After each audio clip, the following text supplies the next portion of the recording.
നൂറ്റാണ്ടിന് ശേഷം മനുഷ്യനെ ചന്ദ്രനിലെത്തിക്കാനുള്ള ആർടെമിസ് 2 വിക്ഷേപണത്തിന് ഒരുങ്ങുന്നു. വിക്ഷേപണത്തിന് മുന്നോടിയായുള്ള ബെഡ് റേസ് റിഹേഴ്സൽ നാളെ നടക്കും. റോക്കറ്റിൽ ദ്രാവക ഇന്ധനം നിറച്ചുള്ള പരിശോധനയാണ്. കഴിഞ്ഞ തവണ പരീക്ഷണം നടത്തിയപ്പോൾ ഹൈഡ്രജൻ ചോർച്ച ഉൾപ്പെടെ ഗുരുതര സാങ്കേതിക തടസ്സങ്ങൾ കണ്ടെത്തിയിരുന്നു. ഇത് പരിഹരിച്ചാണ് വീണ്ടും പരീക്ഷണം. ഈ മാസം തന്നെ ആർടെമിസ് 2 വിക്ഷേപണം നടത്താൻ സാധിക്കുമെന്ന പ്രതീക്ഷയിലാണ് നാസ. ശ്യാമ സദാനന്ദനുണ്ട് വിശദാംശങ്ങൾ നൽകാൻ. ശ്യാമ, ചന്ദ്രനിലേക്ക് വീണ്ടും മനുഷ്യൻ, ഇതിപ്പോൾ ഏറ്റവും പ്രധാനപ്പെട്ട ഒരു ഈ വിക്ഷേപണത്തിന് മുൻപുള്ള പ്രധാനപ്പെട്ട കാര്യമാണ് ബെഡ് റേസ് റിഹേഴ്സൽ. അത് നാളെയാണ് നടക്കുക. മറ്റ് സാങ്കേതിക പ്രശ്നങ്ങളെല്ലാം പരിഹരിച്ചതിന് ശേഷം പൂർണ്ണ സജ്ജമായി തന്നെ, അല്ലേ?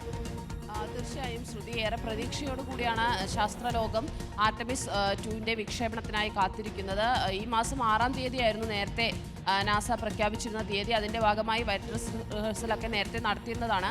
പക്ഷേ അന്നത്തെ പരീക്ഷണത്തിൽ ഹൈഡ്രജൻ ചോർച്ച അടക്കമുള്ള ഗുരുതര സാങ്കേതിക പിഴവുകൾ കണ്ടെത്തുകയും പിന്നീട് അത് പരിഹരിക്കുന്നതിനായി ഈ ദൗത്യം നീളുകയുമാണ് ചെയ്തത്. ഇപ്പോഴും ഫ്ലോറിഡയിൽ അനുഭവപ്പെടുന്ന കഠിനമായ ശൈത്യമൊക്കെ ഈ ഒരു വിക്ഷേപണത്തിനെ പ്രതികൂലമായി ബാധിക്കുന്നുണ്ട്, ഇതിൻ്റെ പ്രവർത്തനങ്ങളെ ബാധിക്കുന്നുണ്ട്. എങ്കിൽ പോലും നാളെ ബെഡ് റേസ് റിഹേഴ്സൽ നടക്കാനിരിക്കുകയാണ്. 322 അടി 98 മീറ്റർ ഉയരമുള്ള വമ്പൻ റോക്കറ്റിലേക്ക് അതിശീതീകരിച്ച ദ്രാവക ഇന്ധനം നിറച്ചുള്ള പരിശോധനയാണിത്. കഴിഞ്ഞ തവണത്തെ ഈ പരിശോധനയിലാണ് ഹൈഡ്രജൻ ചോർച്ച അടക്കമുള്ള സാങ്കേതിക പിഴവുകൾ കണ്ടെത്തിയത്. ഇത്തവണ അത് പരിഹരിച്ചാണ് വീണ്ടും പരീക്ഷണത്തിന് ഒരുങ്ങുന്നത്.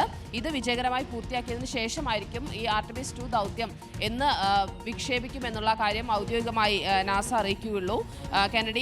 ഫ്ലോറിഡയിലെ കെനഡി സ്പേസ് സെന്ററിലാണ് ഈ വിക്ഷേപണം നടക്കുക. എന്തായാലും 1972 അപ്പോളോ ദൗത്യത്തിന് ശേഷമുള്ള ആദ്യത്തെ ചന്ദ്രനിലേക്ക് ആളുകളെ കൊണ്ട് വഹിച്ചുകൊണ്ടുള്ള ദൗത്യമാണ്.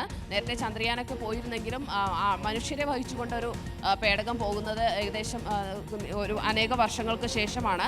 10 ദിവസം നീളുന്ന ദൗത്യമാണ്. പക്ഷേ ഈ സഞ്ചാരികൾ ചന്ദ്രനിൽ ഇറങ്ങില്ല, ചന്ദ്രനെ വലം വെച്ച് തിരികെ വരികയാണ്. അതാണ് ദൗത്യമുള്ളത്.